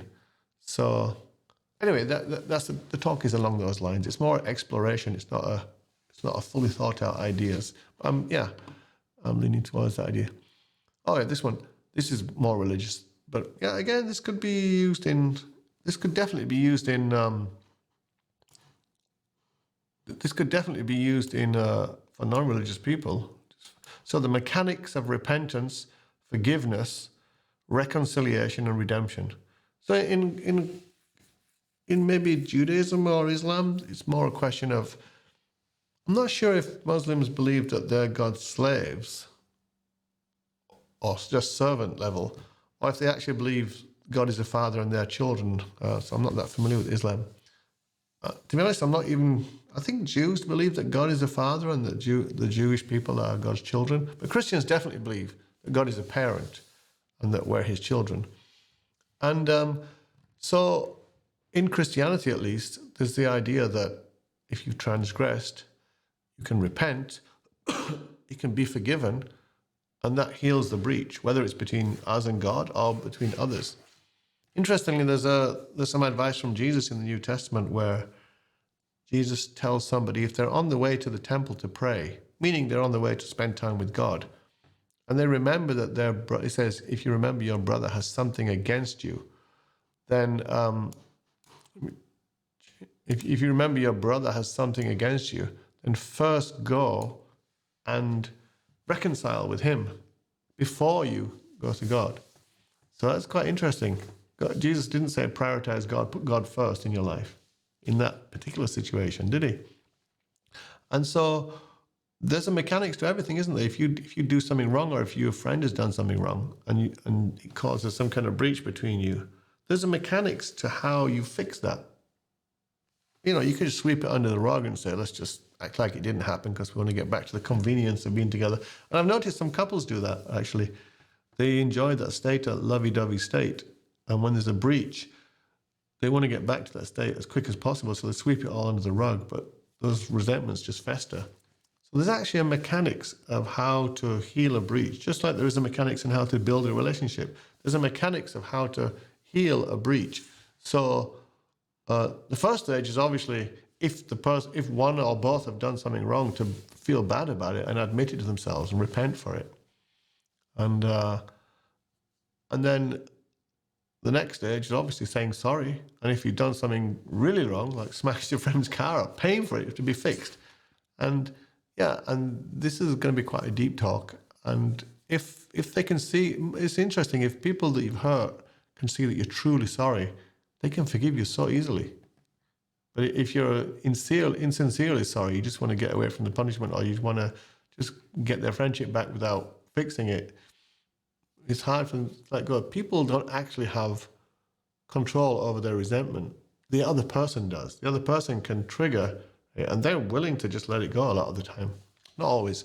But, so repentance, and then, if you repent and you apologize and make amends, then forgiveness, and following forgiveness is reconciliation. And, on a larger scale, in the concept of salvation in Christianity, is redemption. We redeem ourselves from being, I like to use the word poisoned, actually. I don't like the word sin. Especially, I don't like the word sin in terms of original sin. We're born guilty. I don't believe in those terms. We're born poisoned, right, with sin. And it's our responsibility to fix it. But I'm not going to apologize for something that some ancestor did, or repent for something some ancestor did. I will accept the fact that I've got the burden because it's damaging me, and I'll work to fix it. But I don't like calling it sin. If I do something wrong, I can call that sin. Anyway, so redemption is about really fixing that problem, curing that poison. And so this will be interesting talk. Then my 3 unanswerable questions. That sounds a bit pompous, doesn't it?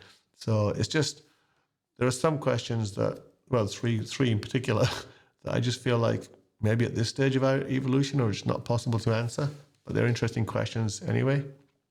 This one is, this is a biggie, isn't it? Why God allows pain and suffering. How many people have given talks about that? Interestingly, whenever I love the Christian philosopher William Lane Craig. He's a theologian, but he's also got a PhD in philosophy. He's got 2 PhDs. I can't remember what the other one is. Reminds me of Dr. Venkman from Ghostbusters when he says, "What exactly are you a doctor of, Mr. Venkman?" That's the city guy. And then he goes on to talk about how he's got a PhD in psychology and parapsychology. Anyway, for some reason, when I think about William Lane Craig having 2 PhDs, I always think of Dr. Venkman from Ghostbusters, although they're completely different characters. But I'm a big fan of the guy who plays the city administrator who's getting in their face all the time. I think that's a funny guy. Anyway, getting back to this topic, which is what? Oh, yeah. So great Christian theologians like Dr. Craig, who is amazing, when they give talks about this, why God allows pain and suffering, because obviously it's a question that comes up a lot, I never feel the answers that satisfying. Some aspects are, but I often feel the answers are somewhere.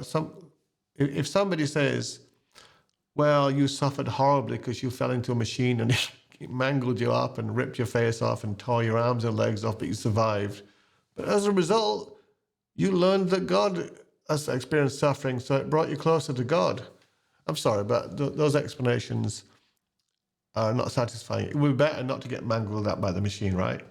And maybe it's true that the deep heart you develop because you understand other people's suffering and God's suffering is a good thing. It's not worth paying that price for. You wouldn't push somebody into the machine, would you? You wouldn't push somebody and sit into the machine. It's like James Bond on the edge of the building holding his tie, and he's saying, "No, please." And he's saying, "It's going to be good for you. You're going to develop a deep heart, and you're going to know God. So I'll let you fall into the machine, get mangled up." If you wouldn't push them in, or if you wouldn't jump in yourself so that you could experience that, then you can't say it's worth it. But what you can say is, this is a horrible thing that happened to you, and it should never have happened. It's better that it didn't happen, but we can at least rescue some benefit from it, right? That at least is a mechanical explanation that's reasonable. But that doesn't explain why God allows suffering, just because some benefit can be gotten from it. It's kind of like saying, you've been working on this restaurant for the last, you invested in somebody's restaurant, you invested $1 million, and the restaurant collapsed, and all the assets were sold off, and you got 10 cents on the dollar back, right? That's like saying, so it's a good thing. Look, it's a good thing because you've now got $100,000. No. God allows suffering. The idea that God allows suffering because we can glean a little bit of benefit from it is not satisfying to me. It's not emotionally satisfying to anybody. So I believe, being arrogant again, I believe I've got a mechanical explanation for this. I mean, come on. Either God's sadistic, because he built a world where it's very likely a lot of people are going to suffer horribly. He's indifferent, so people are suffering, but God just doesn't care one way or the other. Or he really, really, really cares about the suffering and wishes there wasn't so much suffering. And I think it's the latter. And if it is, I have to reconcile this because God is the one who set the parameters, right? God built everything, right? God, if you fall into a volcano, you get burnt to pieces, right? God made that volcano and he made your nervous system. So, sorry, we've got to find a way to give people a satisfying answer about that. And I think I have the answer. So, just stay in touch, subscribe, and we'll get to this talk eventually. But I think it's a fascinating topic, and I do think I've got some good things to say about it. Next, the inherent dangers of resurrection. Well, there you go. People, spiritually, but it could apply to things like drug addicts who get clean. People are spiritually dead. Let me go full face for a while. People are spiritually dead, and then you get in touch with God and you start to turn your life around and change your life again, and you get happier and happier. But I found there's dangers in that. Namely, the deader you are, the deader your appetites are. So the deader you are spiritually or emotionally, your appetites are also depressed and dead. But as you come alive, all your appetites and everything, your natural things, grow as well. And there's a great danger. That's why people become more beautiful, the more happier and spiritual and closer to God they become. But then they become targets of temptation, and they see the beauty in others, and there's temptation in that to do things the wrong way. So let me just go back again so you can see it. Do a fronty. So that's an interesting topic too. We're almost there. 2 languages. This talk is about how everybody who speaks a language, even if everybody who just speaks one language, like I speak a bit of Korean, but only really speak English. Everybody speaks one language. Human beings operate with 2 languages. Because I'm a religious person, I use this term. We have a heavenly language and a satanic language. If you're not religious, you can just call it honest and dishonest, or something like that, or nurturing and parasitic. So this is a really interesting topic because we say certain things in certain languages. For example, from a heavenly point of view, a servant is the highest being. But from a satanic point of view, a servant is the lowest being. But we have the same word, servant. One means a holy, high person. That's why Jesus washed people's feet, to make that point. Parents serve their children. Owners serve their dogs, right? But from a satanic point of view, the lowest person who is dominated is forced to serve the highest person who has the power. But from a heavenly point of view, the person who has more power and more wisdom and knowledge serves others. Even in England, we have the concept that the Queen is a servant of the people, or the most powerful person in the country, who is the Prime Minister. What is the word? Minister. He's the Prime Minister. He's a servant, right? So from a heavenly point of view, the parent or the teacher or the leader or God is a servant. They're servers. But from a satanic point of view, the mafia boss or the tyrant is in power, and the weakest people serve them. So this is just an exploration about how heavenly language and satanic language cashes out differently in the way we use it, and it's so interchangeable because we're vacillating between our good side and our not so good side, but we use one language, and so we can be quite slippery in the way we use them. Alrighty, what's next? Purpose of life. Okay, I guess that speaks for itself. Is there life after death? I'm going to make a case that there is. I'll let you decide. Mostly I'm going to be using natural world examples and principles. Heaven and hell. There's going to be a talk about what actually is heaven and what is hell. I'll leave it at that. What is nostalgia? Yeah, I took psychology classes when I was in my late teens. I remember a psychology teacher saying, psychology, it's very cynically, psychology, nostalgia is just a trick of the mind. It's your mind tricking you into blah, blah, blah. But I think I have a good alternative explanation about what nostalgia is, and it's pretty amazing. Next, traversing the valley of respect. These are all working titles. Some of them are a bit clunky.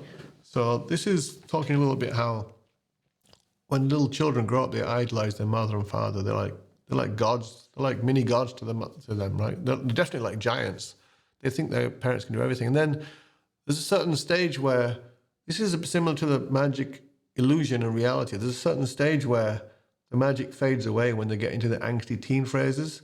And then they start to see that their parents do have faults after all, right? There are other people greater than their parents, other people that make more money, or other people more handsome, and they become a little bit ashamed of their parents. And then this magic falls away because it was kind of partly an illusion. And then they have children of their own, or when they get older, they see that they're the wonderful thing about their parents wasn't their power, it was their love.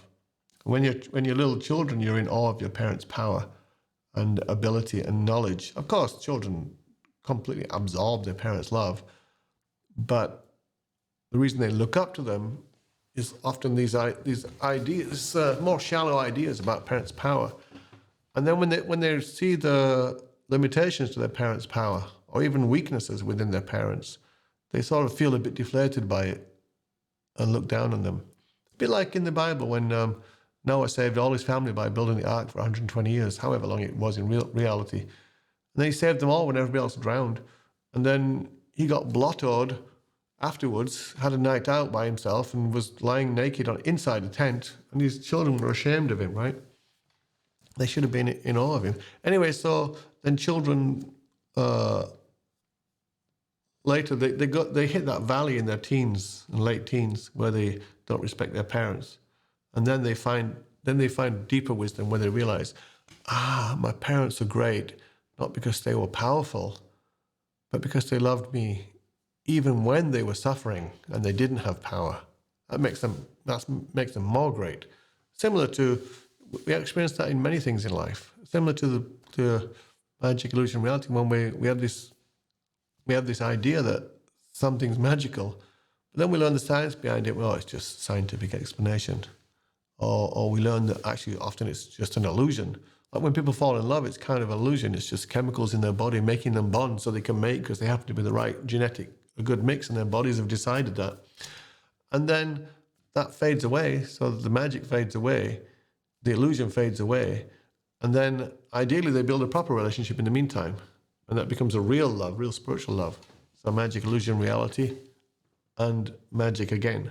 Real magic. No, it's magic, illusion, and reality, and then the second part is, and real magic. So, real love is real magic, and so is lots of things in life. So, which about that. Next one is the barbaric cruelty of some dog breeding. This is a bit of a departure, but it's a talk that I think will be interesting. How people breed dogs because they like the way the dog looks. But a lot of dog breeds have horrible breathing problems. Or they have hair all over their eyes and they can't see. Or they can hardly walk because they've got weird legs because people thought they looked cute that way. I'll be making the point that it's not really good stewardship to condemn an entire species to breathing problems, right? Or some species are shaking with nerves and neurotic all the time because people wanted that little handheld dog. It's not really good stewardship of nature or even animal love, not only to do that to one dog, but to an entire species for an interminable period. So, yeah, that will be an interesting one.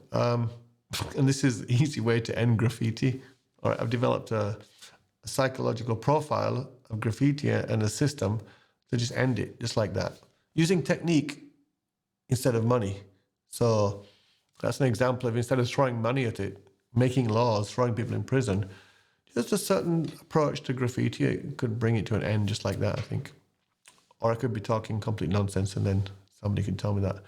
Next is what children see. This is a talk about how, when I lived in Korea for 8 years, the contrast is that society is changing now, but society was all focused around creating the most nurturing atmosphere for children, both in families and in society.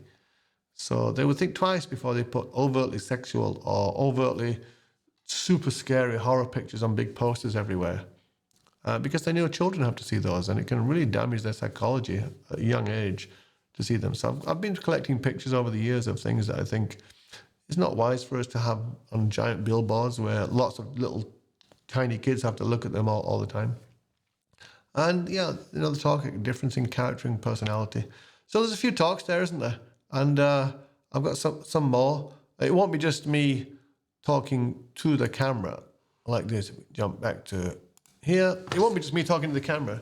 With almost all of these talks, I have huge numbers of slides and diagrams and videos and sound samples, I think, on some of them, and pictures.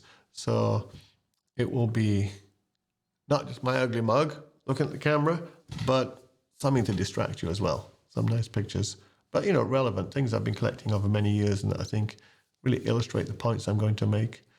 Well, look at that. Oh my gosh, I've been talking for 2 hours. 1 hour, 56 minutes. I could go on for a long time, but I won't, because this is supposed to be just introduction to pathfinding.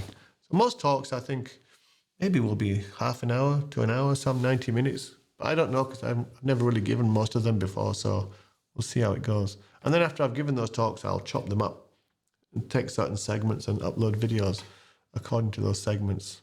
So let me do one last camera change. Boom.